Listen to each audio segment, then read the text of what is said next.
এটা এমন একটা জায়গা যেখানে যাওয়ার পর পৃথিবীর শেষ সীমানা দেখতে পাবেন। এটাই হলো পৃথিবীর সবথেকে ঠান্ডা জায়গা।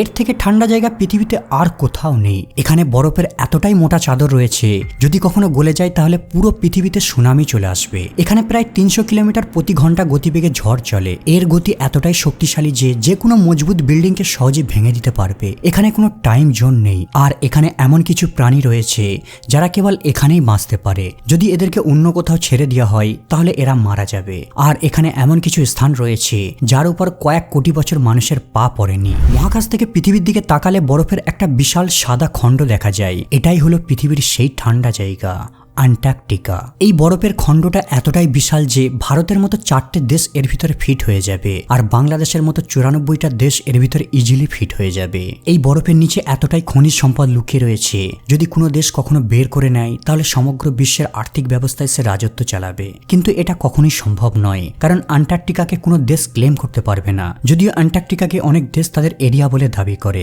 এমনকি হিটলারও তাদের কিছু অংশকে দাবি করে ম্যাপ ছড়িয়ে রাখে। ফ্রান্স দাবি করে অ্যান্টার্কটিকার এই অংশটা তাদের, নরওয়ে দাবি করে এই অংশটা তাদের, অস্ট্রেলিয়া এই ডান দিকের অংশটা তাদের বলে দাবি করে। এছাড়াও ব্রিটেন, চিলি, আর্জেন্টিনা, নিউজিল্যান্ডের মতো দেশও অ্যান্টার্কটিকার পৃথক পৃথক অংশকে ক্লেম করে। কিন্তু অ্যান্টার্কটিক চুক্তির কারণে তাদের এই দাবিকে বাতিল করে দেওয়া হয়। অ্যান্টার্কটিক চুক্তি কি, আজকের ভিডিওতে তা জানবেন।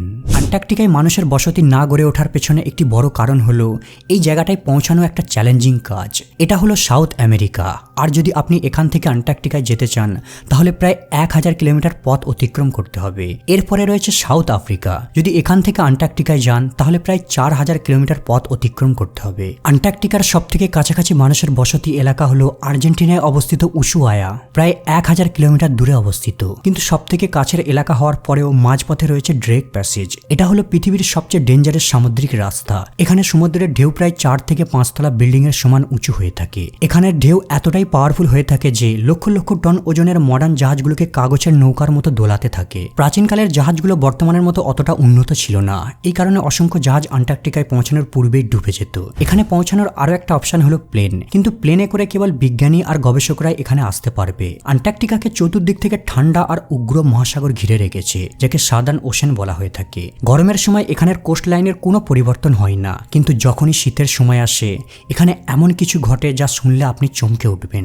টেম্পারেচার কমার সাথে সাথে আশেপাশের জল জমে বরফ হতে শুরু করে, আর কয়েক সপ্তাহের মধ্যেই বরফের একটা বিশাল চাদর কন্টিনেন্টের চতুর্দিকে ছড়িয়ে পড়ে। বরফের এই চাদরটা এতটাই বিশাল হয়ে যায় যে অ্যান্টার্কটিকার আকার প্রায় দ্বিগুণ হয়ে যায়। মানে গরমে যদি অ্যান্টার্কটিকা ভারতের মতো 4টে দেশের সমান বিশাল হয়ে থাকে তাহলে শীতকালে এটা 8টা দেশের মতো বড় হয়ে যায়। অ্যান্টার্কটিকার বরফ এতটাই মোটা হয়ে থাকে যে কিছু কিছু জায়গায় এখানে বরফের থিকনেস প্রায় 5 কিলোমিটার পর্যন্ত হয়ে থাকে, মানে 6টা ব্রুজ খলিফার সমান মোটা। পুরো পৃথিবীর 90% বরফ এই অ্যান্টার্কটিকাতেই রয়েছে। পৃথিবীর 70% ফ্রেশ ওয়াটার এই অ্যান্টার্কটিকাতেই মজুদ রয়েছে। যদি অ্যান্টার্কটিকার এই বরফটা কখনো গলে যায় তাহলে সমুদ্রের জলের স্তর কয়েক মিটার পর্যন্ত বেড়ে যাবে, আর বিশ্বের অসংখ্য শহর দেশ জলের তলায় হারিয়ে যাবে। পুরো মানব সভ্যতার নকশাটাই তখন বদলে যাবে। অ্যান্টার্কটিকার আরো একটা ভয়ানক জিনিস হলো এখানে বরফের ঝড়।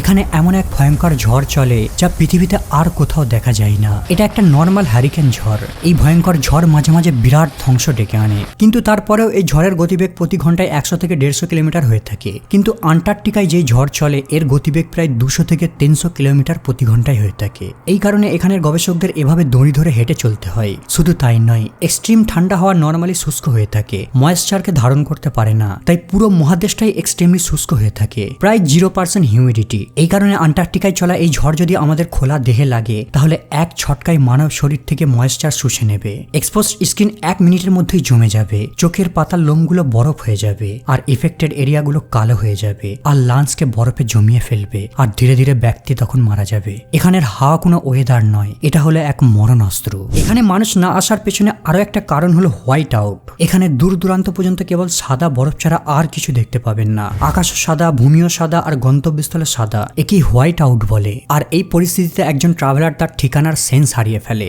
রাউন্ডের পর রাউন্ড সে কেবল একই জায়গায় ঘুরতে থাকে।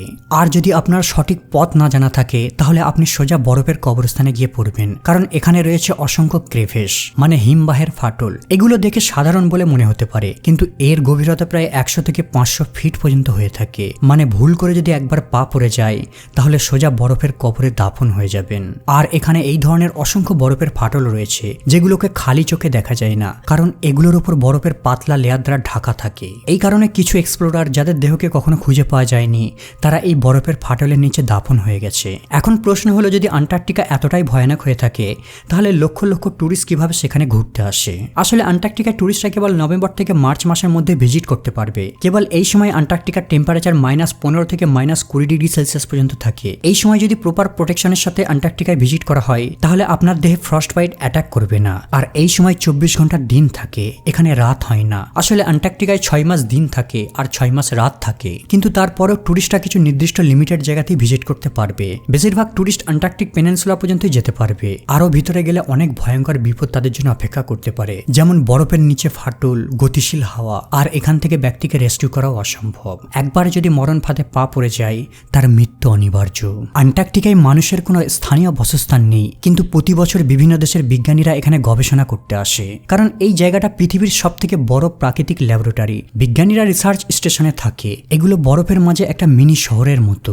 সম্পূর্ণ পৃথিবীর মধ্যে আন্টার্কটিকায় একমাত্র জায়গা যেখানের হাওয়া সব থেকে শুদ্ধ, কারণ এখানে কোনো পলিউশন নেই। আর এই সুবিধাকে কাজে লাগিয়ে বিজ্ঞানীরা এখানে রিসার্চ করতে আসে। দূষণ না থাকার কারণে এখান থেকে তারা সহজেই মহাকাশে নজর রাখতে পারে। 1985 সালে আন্টার্কটিকার একজন বিজ্ঞানী এখান থেকে পৃথিবীর ওজোন লেয়ারের হোলকে খুঁজে পায়। এই গর্তটা দিয়ে সূর্যের ক্ষতিকারক কিরণ পৃথিবীর দিকে আসছিল, যা ক্যান্সার, স্কিন প্রবলেমের মতো সমস্যা তৈরি করে। মঙ্গল গ্রহের পরিবেশের সাথে আন্টার্কটিকার অনেক মিল রয়েছে। এই কারণে মঙ্গল গ্রহে রোবট পাঠানোর পূর্বে বিজ্ঞানীরা এখানে প্রথমে মেশিনটাকে টেস্ট করেছিল। শুধু তাই নয়, কিছু বাছাইকারী মহাকাশচারী রয়েছে যাদের মিশনে যাওয়ার পূর্বে 6 থেকে 9 মাস পর্যন্ত আন্টার্কটিকায় কাটিয়ে আসতে হয়। আন্টার্কটিকার ক্ষেত্রফল অনেক বড়, এই কারণে এখানের আবহাওয়া বিভিন্ন জায়গায় বিভিন্ন রকম হয়ে থাকে। এর দক্ষিণ পূর্ব দিককে সব থেকে ভয়ানক স্থান বলে মনে করা হয়। এখানের কন্ডিশন এতটাই ভয়ানক যে এর বহু অংশে এখনো মানুষের পা পড়েনি, এমনকি এই অংশে কোনো প্রাণীও বাস করে না।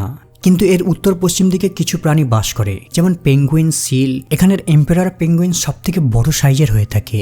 এদের হাইট প্রায় 4 ফিট পর্যন্ত হয়ে থাকে। এরা কঠিনতম ঠান্ডায় প্রজনন করে। ফিমেল পেঙ্গুইন ডিম পারে, আর এই ডিমটাকে মেল পেঙ্গুইনের কাছে রেখে খাবারের সন্ধানে পালিয়ে যায়। আর পুরুষ পেঙ্গুইন এই ডিমটাকে 2 মাস পর্যন্ত পায়ের কাছে এভাবে ধরে রাখে। আন্টার্কটিকার সাদা উজ্জ্বল বরফের নিচে লুকিয়ে রয়েছে এমন এক সম্পদ যার মাইনিং করলে পুরো পৃথিবীর আর্থিক ব্যবস্থার বিশাল পরিবর্তন চলে আসবে। বিজ্ঞানীরা মনে করে এখানে ইউরেনিয়ামের বিশাল ভান্ডার রয়েছে, যা নিউক্লিয়ার এনার্জির সবথেকে শক্তিশালী ফিউল। এছাড়াও কয়লা, তেল আর প্রাকৃতিক গ্যাসের অস্তিত্ব রয়েছে।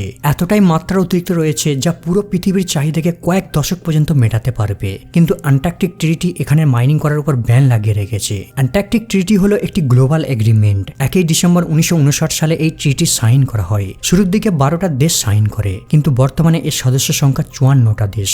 যদি কোনো চুক্তি না থাকতো তাহলে বিশ্বের শক্তিশালী দেশগুলো এখানের মূল্যবান রিসোর্সকে দখল করার জন্য নিজেদের মধ্যেই লড়াই চালু করে দিত।